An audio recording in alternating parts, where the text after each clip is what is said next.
Hello, friends. This is Dave Hurwitz, executive editor at ClassicsToday.com. And as promised, we are back to a few 5 greatest lists of record labels, sort of bringing the whole situation up to date, because we dealt with who the majors were historically and the indies and all of that stuff.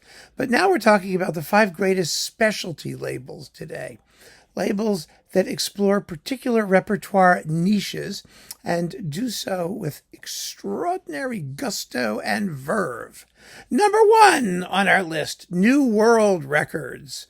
New World doesn't get a lot of mention, but they've been around forever just quietly doing splendid things for American and not European music, South American, mostly American music from the 19th through like yesterday.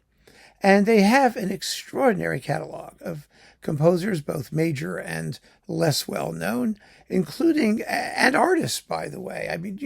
Marc-Andre Hamelin first got his start making recordings for New World Records. He did, the Ives Concord Sonata, his first recording of it, and things like that. So, the performance standard is usually exceptionally high.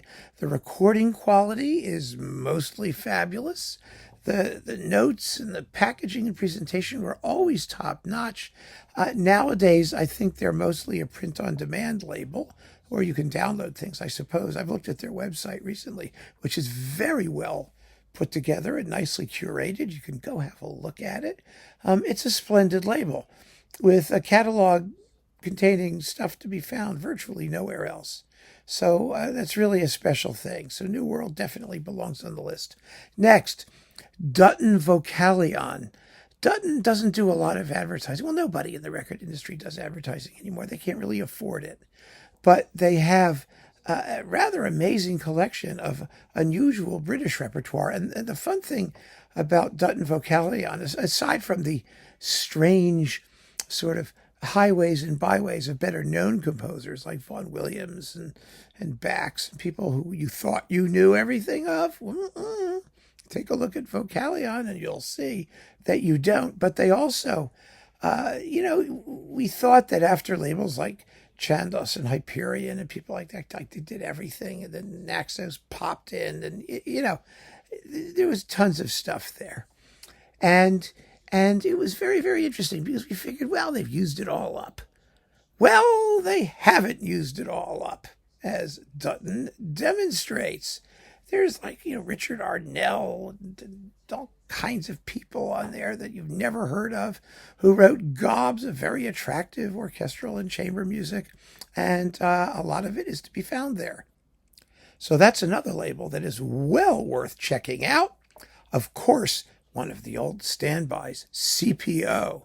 Now, CPO has a huge catalog. CPO has got tons and tons of stuff. They had access to a lot of the German radio archives and German radio ensembles, both tons of Baroque music that you've never heard of on period instruments, huge editions of Telemann and concertos and things like that, but also contemporary music, the complete Atterberg symphonies and the complete Aulis Salonen symphonies. And oh my goodness, there's just, all of the Reicha wind quintets.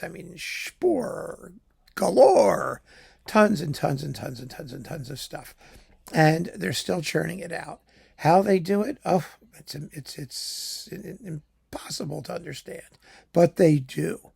The specialty that they have, well, it's sort of hard to say because they specialize in a lot of different things. But German Baroque stuff on period instruments, and then contemporary music with German radio orchestras of various types, and really some amazing, amazing things. So definitely CPO belongs on the list. Naïve, which is like the only name left from Naïve, Ovidis, Astray, all the things that they were.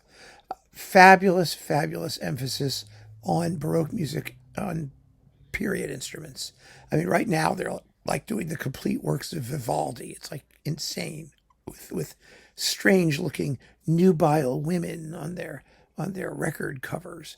I mean, that's sort of their big project. But, I don't need to tell you how much amazing stuff they did in the French Baroque, composers like Couperin and all of that stuff. And really, really a wonderful label.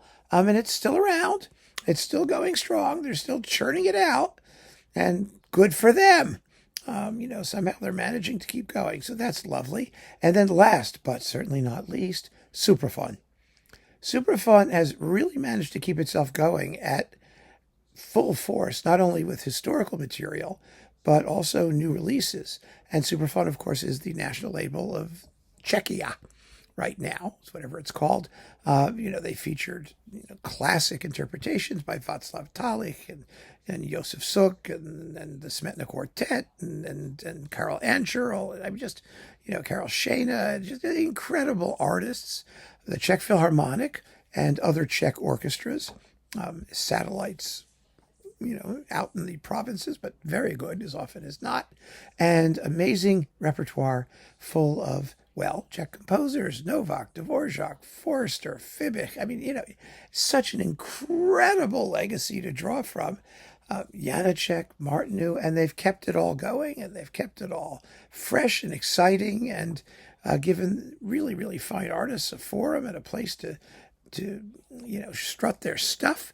They've been acquired recently by Sony for reasons that boggle the imagination, and God only knows what's going to happen. But those are the 5 greatest specialty labels today, in my humble opinion. There are, of course, quite a few others, and I think you should let us know who they are and what they do. Both. You don't need to write epics, just a line is sufficient. But tell us who your choices are for the 5 greatest specialty labels in existence. So keep on listening, friends. Thanks so much for joining me. Take care.